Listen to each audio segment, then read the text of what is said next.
Say good evening, everyone. How about we take a round of applause for the Lord and Savior?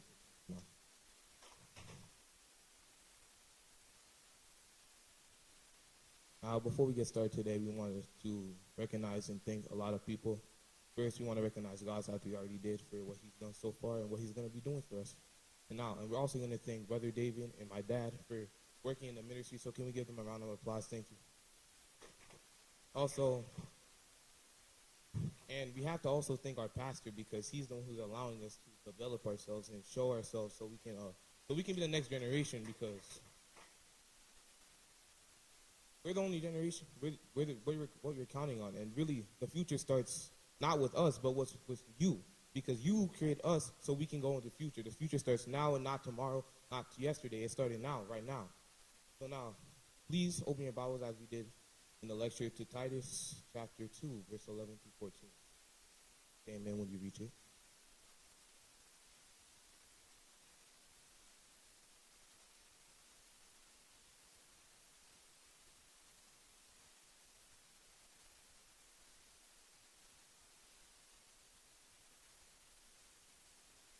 I'm going to assume everyone's reached it, and we're going to start in verse 11. It says, "For the grace of God that brings salvation has appeared to all men, teaching us that, denying ungodliness and worldly lusts, we shall live soberly, righteously, and godly in the present age, looking for the blessed hope, glorious appearing of our great God and Savior Jesus Christ, who gave himself for us, that he might redeem us from every lawless deed and purify for himself his own special people, zealous for good works." Now, when I was writing a sermon, they told me I was preaching again. I had a bunch of different ideas coming to mind, and I wanted something that would not touch only the youth, but to the adults and the parents as well. And what I started with wisdom and learning, and I was going to focus only on the teens because of the teen service, as you know. But really, I wanted something everyone could learn from, and something that everyone has, but we always acknowledge. So, based off Titus chapter 2, verse 11 through 14, our topic tonight is the power of grace. And now, what is grace? Grace is something that we know about, but we don't always acknowledge it. The basis of Christian faith. We believe that we are saved by faith through grace. God's grace is usually defined as undeserved favor. That's when we're going to start. Undeserved favor, meaning that we don't deserve the things that he gives us, the things that he wants for us. And we don't always acknowledge the fact that he's always working overtime in our lives, because there's sometimes we just take it for granted. But grace is undeserved. Want to repeat it? Grace is undeserved. And now, another thing, grace cannot be earned. It's something that is freely given. Even if we worked our whole lives and devoted our whole lives to Christ, we cannot earn grace. And if we think we can earn grace, we are wasting our time, because grace, again, must be given. And again, let's say it, grace must be given. And if we are here tonight, it's because of the grace of God. In Romans chapter 5, verse 20 and 21, it says, "The law was brought that trespass might increase. Where sin increased, grace increased on the more." And that's talking about how when there's sin, there's also grace behind the corner. When there's the devil, God's always behind the corner. When the devil works 24/7, God works 24/7. So wherever sin is, grace will also be. It also says, "So that sin reigned in death, so grace might reign through righteousness and bring eternal life through Christ our Lord." So when our sin increased, grace increased all the more. Now, there are two powerful things that grace does. The first thing is grace does not judge. That's where we're going to focus right now. And the grace of God does not judge. It does not discriminate, no matter who you are. And I know what you mean discriminate means. When we think of discriminate, we think of white people, black people. We think of Hispanic, we have the Asians, we have all that. Discriminate, treating everyone equally. And I mean, that's the idea here, but not only equally, because we always have the idea that things are equal, but not really. Because we have people who are trying power hungry for power in different countries. We have people who are trying gangs and mafia. They all want power, but we also want to treat the world as equal, which doesn't make sense in my opinion. But the way God thinks of it, the grace of God does not discriminate, no matter who you are. And it says in verse 11, Titus chapter 2, for the grace of God that brings salvation has appeared to all people, not just the white people, the black people too, not just the Africans, the Haitians too, not just the Cubans, not just the Dominicans, to everyone. And now it says, no matter who you are, grace is available to you. And remember, the Trinity also does not discriminate. We're going to start with God. God sent his son, Jesus, to die on the cross. And then remember, John 3:16, for God so loved the world, that whosoever shall not perish and not have everlasting life. And it says that whosoever believes in him, please say, whosoever shall believe in the Lord shall have everlasting life. Whosoever shall want to believe in him, who wants to get his grace. Whosoever wants to bow down to the Lord Jesus Christ. Remember, grace cannot be earned, it is freely given. But it's only a question if you're going to take it or not. Because grace does a lot of things for you. But there's some people who know that, but they don't want grace. There's some people who refuse to accept that God has something in store for them, but they don't want to take it. And it says, and the other Trinity, part of the Trinity, Jesus, he died for everyone, and not just one type of people. And we all know that. And it says Matthew chapter 11:28, come with me, all you labor and are heavy laden, and I will give you rest. And that means there are all people who are in need of grace. And that he's talking about all people, not the white people, not the black people. All people. And the way the Spirit, the Holy Spirit, says in John 6, chapter 63, verse 6, the Spirit gives life. The flesh counts for nothing. The word I have spoken to you, they are full of the Spirit and life. That talks about the Spirit giving life and grace. And we don't always acknowledge the fact that God is working behind the scenes, because there are some people who are in a situation worse than I, and they're blessing the Lord. And there's just some people who go out of their way to do actions of grace. Action of grace to thank the Lord for what he's done. And we all should do that. We should all thank the Lord for the things he's done in our lives and the things he's blessed us with.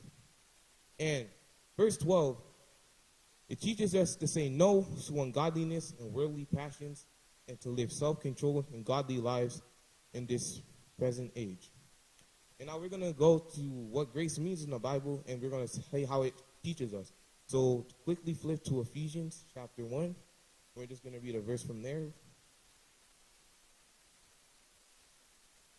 And say amen when you reach it. Ephesians chapter 1, verse 7 says, in him we have redemption through his blood, the forgiveness of sins according to the riches of grace. That means the forgiveness of sins when he died for us and forgave our sins through the richness of grace. Meaning that when we are renewed in Jesus, we are rich in grace. And don't you like to be rich in something? You want to be rich in money, you want to be rich in love, you want to be rich in a bunch of things. But being rich in grace, that's a blessing. Being rich in grace is definitely something that everyone else should go for, because there's some people who are rich in money, but on the inside they're dead. There's some people who have everything they wanted, but on the inside they want more. There's some people who can access with the snap of their finger, bring me some food. The food is there for them. But on the inside, if they have God, all of it's going to go to waste. It doesn't matter how much money you have, who you are as a person. If you don't have grace, you're dead on the inside. And it also says, Ephesians chapter 2, verse 8, by grace you have been saved through faith. Like it said, and now yourself is the gift of God. And a gift is something that someone gives to someone else. It is not belong to you. It's given to someone else. But here's the thing about a gift. You can always reject a gift. Even if it's at a birthday party, you might have the gift, but you might never open it, which is the same way with grace. God gives us his grace, but we never take the time to actually access it, grab it, and use it for ourselves. We always try to put it aside, go with the worldly things, go where we want to do, but really, grace is just sitting right there waiting for us to open it, to see what God has in store for us. And that's what grace is there for. But sometimes we just don't acknowledge it, and we go on with the world. But how are we supposed to go on the world where we have a great box of Savior, life, and grace right next to us, and we don't acknowledge the fact that God took the time, sent his son, but then there's still some of us who still don't acknowledge the grace at all. But I understand that. It also says, don't want godliness and worldly passions. And when we have grace, we can say no. And sometimes no is not, everyone perceives no to be a bad thing, unless you're on the receiving end. If you want to ask your parents for a couple of bucks, they say no, you're going to be mad. But at the same time, there's a reason behind it.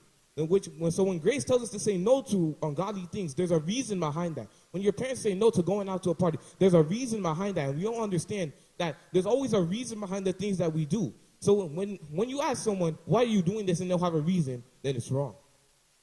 And then, like I said, you always have to have a reason behind something. And that's what grace does. It gives a reason. It's like, no, you cannot do that. You can't go there. There's a reason. So such and such is doing this. If you're involved in this is going to mess up your life. And that's what the devil does. He doesn't just drag us to things. He makes us do things without reason. And that in John chapter 4, and how we're going to apply how grace does not discriminate. We're going to flip to John chapter 4, and we're going to read through the story of Jesus talks with a Samaritan. Flip there real quickly. Now, if you're very into the New Testament, Jesus was born a Jew. He was born in Bethlehem, but he was born a Jew. And the Samaritans, everyone's heard of the Good Samaritan. The Good Samaritan who stopped for the man who was half dead, gave him something to drink, took him to an inn, took him in, said, all right, take care of this. This is all I have. Take care. And that's a good story. That's saying, do unto others what they would do unto you. But this is a different story about Jesus that just came. So it says, therefore, the Lord knew that the Pharisees had heard Jesus made him baptize more disciples than John.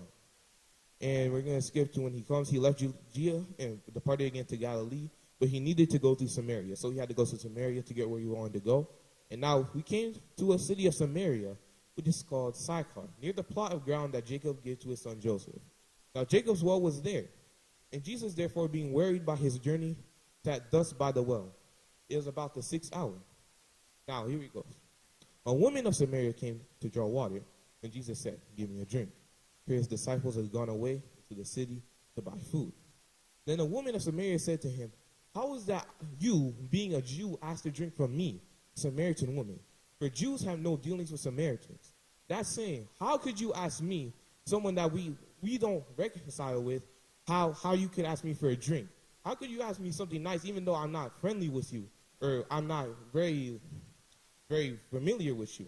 Now, he says after this, Jesus answered and said, if you knew the gift of God, and we read that the gift of God was grace, and it is who says to you, give me a drink, would you have asked him, and would you have given you living water? The woman said to him, sir, you have nothing to draw with, and the well is deep. Where then do you get that living water? I mean, she's paying attention. She was listening to what Jesus has to say. Are you greater than our father Jacob, who gave us the well and drank from it himself, as well as his son and his livestock? And Jesus answered and said to her, whoever drinks of this water will thirst again. But whoever drinks of the water that I shall give them will never thirst. The water that I should give him will become in a fountain of water springing up in the everlasting life. So Jesus is teaching this woman that was not familiar at first, but when Jesus started to speak, he stops and listens. And that's the thing about grace. When grace starts to work with you, you just can't help and stop, and you can't just help to stop and listen. And that's the thing. When you're lost, and one of my things our Sunday school teacher told us today, when you're lost, the best thing to do is sit down and be quiet. You know why? So you can listen to see what's around you, to get to your surroundings. So when you're lost inside the world, the best thing to do is stop and listen for God. Because if you can't hear God, you're lost. And that's why we're always swept up with the things the internet has to give us. And how about you stop worrying about what you're going to post on Instagram and start worrying about what you're going to do for God? How about you stop worrying about what the next, who's the new rapper again? Who's the new I Spice? But how about you start worrying about who's the new song you're going to be singing for church? How about you start worrying about what new Jordans came out, and you start worrying about how you're going to dress for God? Because there's some people who even care, who show up to church, but what they're wearing is not appropriate. And we got to start listening, and we got to stop and listen for grace, because grace is there. We just can't hear it because we're too swept up into what God has to do with us. And now we're going to continue, and it says that the woman said to him, sir, give me this water, that I may not thirst, nor come here to draw. Now she's listening. She said, please, give me this water. And she's thinking that's an actual physical thing that you can touch. And that's the thing about grace. You can't touch grace, but you can feel it, if you know what I'm saying. Living water, the same thing. You can't touch the living water God's give you, but you can feel it inside you. You can feel when something's changing inside of you. You can feel it. And now it says, go call your husband and come here. And the woman answered and said, you have well said, I have no husband. And Jesus said to her, you have well said, I have no husband. And Jesus said, for you had 5 husbands, and the one whom you have is not your husband, that you spoke truly.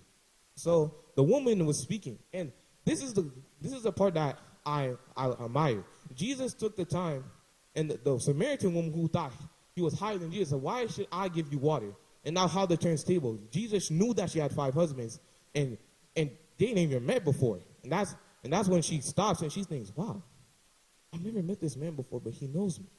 And that's the thing about God. He knows you, even though you don't even express yourself. He knows you. If you want to hide away in the corner, it's not going to work. He knows you. No matter where you are, he's going to find you, and grace is going to find you. No matter where you go, no matter where you could run out of the church and you could go into a distant country. He's still going to find you. And it says, I perceive that you are a prophet. And I guess the way in the Bible, if you can predict the future, if you can do anything supernatural, they're going to perceive you to be a prophet. And our fathers worship in the mountain, and you Jews say that Jerusalem is the place where one out to worship. So I'm guessing the Jews from Jerusalem are like, how you say, missionaries who want to bring them to so they can worship. And then it said, woman, believe me, the hour is coming where you will neither on this mountain nor in Jerusalem worship the Father.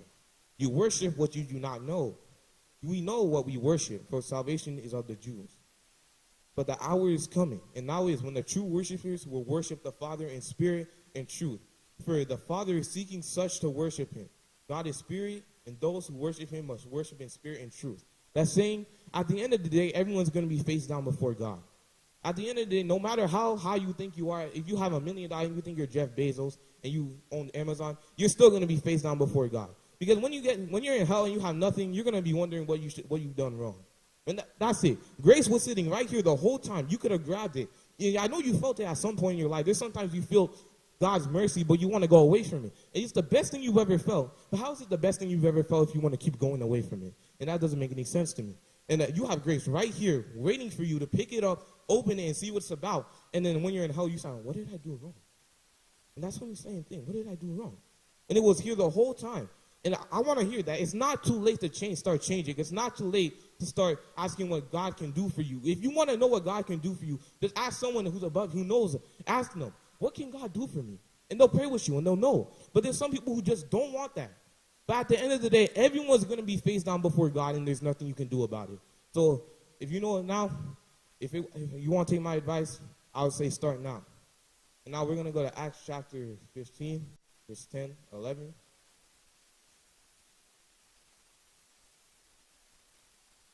Amen when you reach it.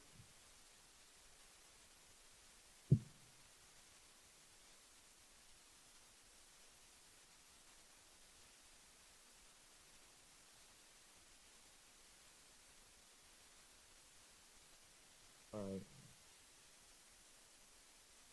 says, why do you test God by putting a yoke on the neck of the disciples, for neither our fathers nor were able to bear?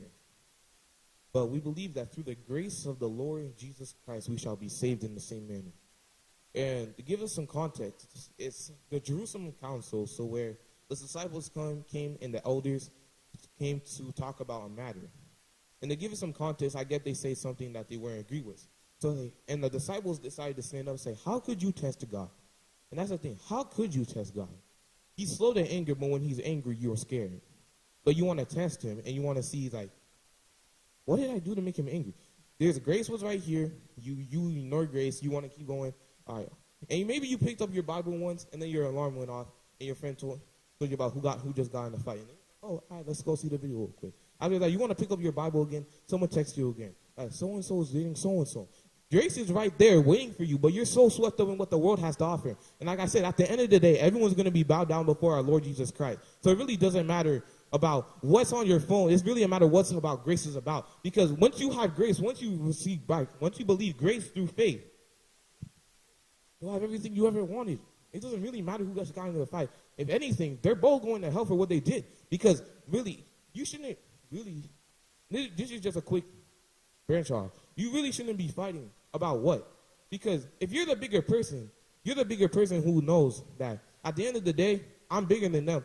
And honestly, bigger than them, not in body, not in just mind, but in soul. Because if they want to fight you and they're mad about something, that means they haven't learned about what God wants to do in them. But you're bigger, and you should know that fighting is not even worth the answer. At the end of the day, you instead of fighting them, how come you won't lead them to Christ? Because that makes sense. You want them to go to hell, but everyone deserves to go to hell. But and that's what the devil wants. He wants to take as many people with him, because one day he's going to be in the lake of fire. And it says death and hell is going to be in the lake of fire. So you're not going to hell, you're going to the lake of fire, which is worse than anything. But you want to fight someone over because it says something about your girl. It doesn't make sense. And now, we're going back to verse 10 and 11. But we believe that through the grace of the Lord Jesus Christ, we shall be saved in the same manner. And it always says we believe in grace. The grace is also something that you believe in. You must have to keep going through it. You have to believe in it. The same way you have to believe, like I said before, you have to believe in the power of prayer. You got to believe in listening. You also got to believe in grace. What grace can do for you, how much grace can lead you and guide you. And now we're going to go over to the second powerful thing that grace can do. Grace can take you through the narrow door. And now to give you some context, the narrow door, we're going to go to Matthew chapter 7 and say amen when you get there.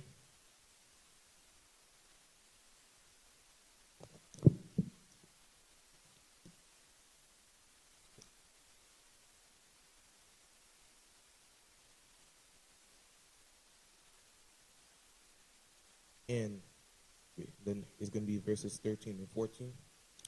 And Jesus says, enter by the narrow gate. For wide is the gate and broad is the way that leads to destruction. And there are many who go in by it. So, let's say there's two gates. We're going to take these out. This is going to be the wide gate. This is going to be the narrow gate. And imagine this one's huge and this one's, you can easily step through it and go in. But here's the thing. This is not the gate you want to go through. This is the gate that leads to death and destruction. But why does everyone want to go to that gate? Because it's easier. But just because it's easier does not mean it's worth it. Just because you have the shortcut does not mean you're going to answer it. That's why most of the time, if you cheat on the test, that's why you're going to fail. Because if you go the easy way out, it's not going to work. And that's grace is going to show you. This is not the way. It's going to be worth it. If this the narrow gate, you can barely fit through it. But once you work your way through, you're going to see the grace and you're going to see the things that God has for you. But half the time, people want to go through the open gate because it's easier. And it says, enter the narrow gate. You want to see things from God, we have to know. Have to know that you're going to be different from everything else. Grace is going to change you. That's why I want something to hear. If you haven't heard anything else I've said, grace is going to change you. So once you have grace, you're going to be able to know, this is not right. I should not be going through this gate. I should not be doing these type of things. I should be going through the narrow gate. The way that God told me, grace is going to show you, this is the way that's going to lead us to Jesus Christ. And now we're going to continue, and it's going to say, enter by the narrow gate. Wide is the gate and broad is the way that leads to destruction. There are many who go by him. Saying that the gate is wide, open leads to sin and destruction, as opposed to the narrow path that leads to heaven. Everyone wants to take the shortcut to heaven, but there is no shortcut. I just want everyone to understand that. I know we've all heard it. Just because you show up to church does not mean you're going to heaven. I just want to take the time. Because some people think that if you act it, you're going to be it. But that's the thing. Actors are only get paid to be someone they're not. And that's something that, a concept that I just understand. Actors are getting so much money because they want to be they have to act as someone, be someone that they're not supposed to be. But Jesus is paid in millions because he is who he is. And we should take that as an example. That we should be ourselves, but we should also be ourselves with God, if that makes sense to anyone else. Now, being a follower to anyone but Jesus Christ is not going to send you to heaven. If anything, you should be the one leading people through this gate. But honestly, this is when we can go. We're going to make sense here. You're not going to see the things God has for you if you follow the crowd. There's going to be times where you have to stand by yourself. And people they might give you a side eye. But at the end of the day, the person that is going to heaven is you. Because sometimes you just have to stand by yourself. If everyone thinks, and that's what the thing, that's the way everyone thinks now these days. If everyone agrees with it, it's right. If everyone agrees with it, it's right. And then now, to put some context to it, everyone agrees with it. We should have gay marriages. We should have lesbian marriages. But is it right? Answer the question for me. Is it right? Exactly. Everyone thinks that we should allow guns to be carried around open carry. Is that right? Exactly. So if everyone agrees with it, is it right? So that's why I think if everyone agrees we should go to the narrow gate, is it right? So we agreed that everything. So how come everyone agrees with it and everyone's still going this way? If we all know, if everyone agrees with it, it's not right. And that's the way it says. Narrow is the gate, and it's difficult in the way that leads to life. And there are few who find it. So Jesus himself is saying that it's difficult to get through, and there's very few who find it. But it's still going to be worth it in the end, because grace is there waiting behind you. God is there waiting behind you. And he's ready to take you to heaven. He's ready to take you in his arms. So then, grace makes it possible. Grace is available to everyone, but whether or not everyone will take it. And the thing about it is that you should at least try to get people to come to church with you. And that's the thing that the Sunday school I go to, they get pushing people. Bring someone with you. Bring a friend, because they're trying to spread the gospel to at least one person. So at least this week, I want everyone to try to find a goal. Take the time and try to invite one person to church, just one person. Or at least try to invite as many people and see who answers, because we want everyone to go to Christ. And that's why we say do not judge. Even if the person is gay, got a girlfriend or a boyfriend, but then they're the same sex as them, and they have earrings, tattoos, it really does not matter. At the end of the day, God's going to wash that all away. God's going to wash it all away. So even the way you are this life is not the way you're going to be in the next life. It's going to be worth it in the next life. You say we're going to have a new body. We're going to have a new purpose. And we still have a purpose here. So I want to know what God is giving you a purpose. So why are you messing up your life now?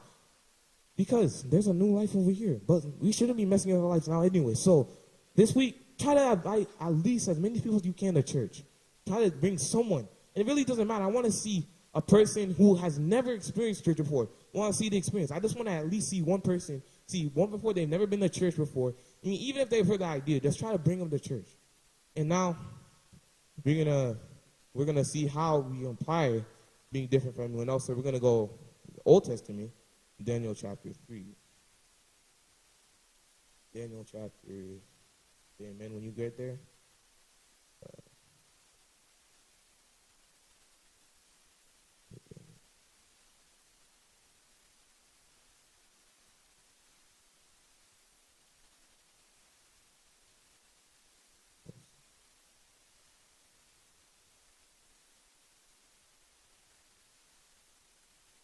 So now we're going to look at the story that everyone's out to know.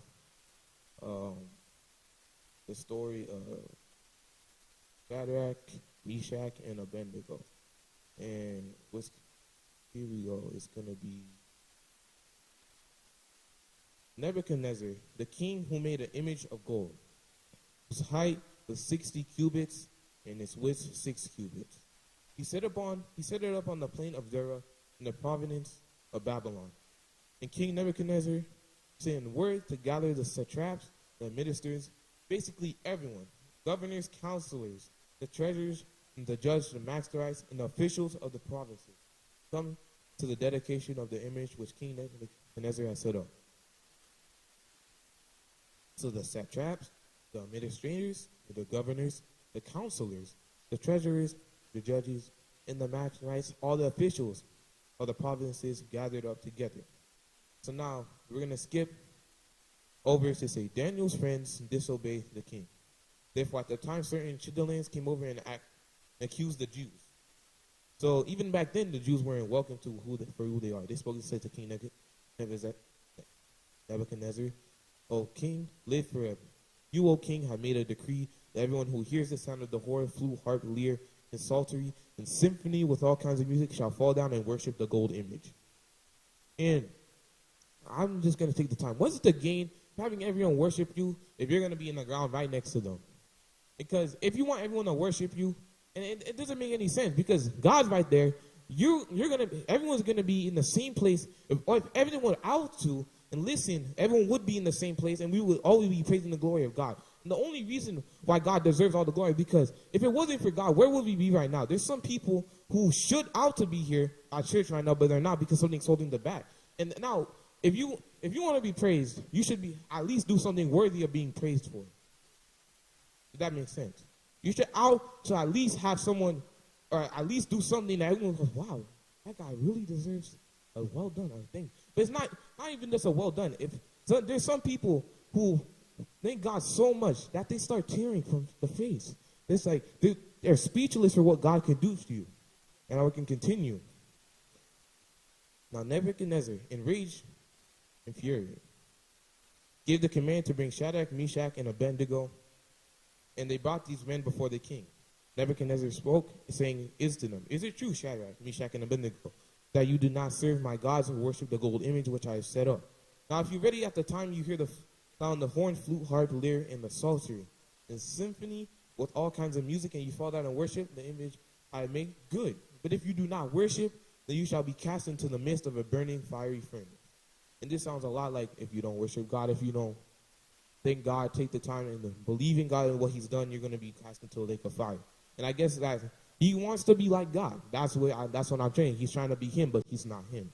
And Shadrach, Meshach, and Abednego answered and said to the king, O Nebuchadnezzar, we have no need to answer you in this matter. If that is the case, our God, whom you shall serve, is able to deliver us. So now they're not worried about where they're about to go. Or maybe they went on the inside. They were. But they said with a straight face. We're not worried. We believe that God, with his grace, is going to be able to deliver us from the fire. And now, if not, let it be known to you, O king, that we do not serve your gods, or we will worship the golden image. So before they go, they say, even if we burn, we're still not going to serve your God because it's not worth it. And that's definition of going to the white gate. That's what I just said. The king said, everyone, we're gonna worship this gold statue. Everyone agreed with it. But if everyone agrees with it, is it right? Exactly. So now we're gonna skip to 19.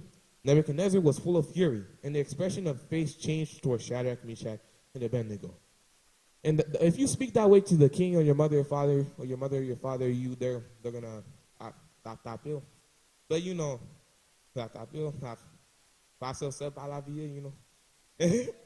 you know, but you speak that way to the king's going to be like, oh, come on, no, you're not going to do that. You're not going to do that. Into the fire you go. And that's what he's going to be. He's mad. And these men were bound by their coats, their trousers, their turbans, and their other garments. And they were cast into the midst of the burning fiery furnace. Therefore, because the king's command was urgent, the flames exceedingly hot, the flame of the fire killed those men who took up Shadrach, Meshach, and Abednego. Meaning that they hadn't died yet. And the miracle happened before they stepped into the fire. The people that they were going to put inside the fire died before they even stepped inside.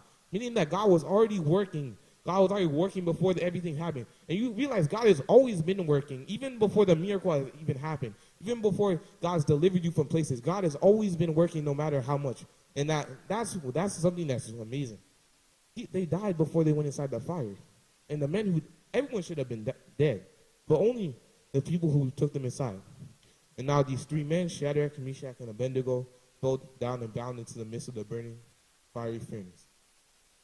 King Nebuchadnezzar was astonished, and he rose in haste and spoke. Did we not cast 3 men into the fire? The answer said, true, O king. He says, look, I see 4 men walking in the midst of the fire, and they are not hurt. The form of the fourth is like the Son of God.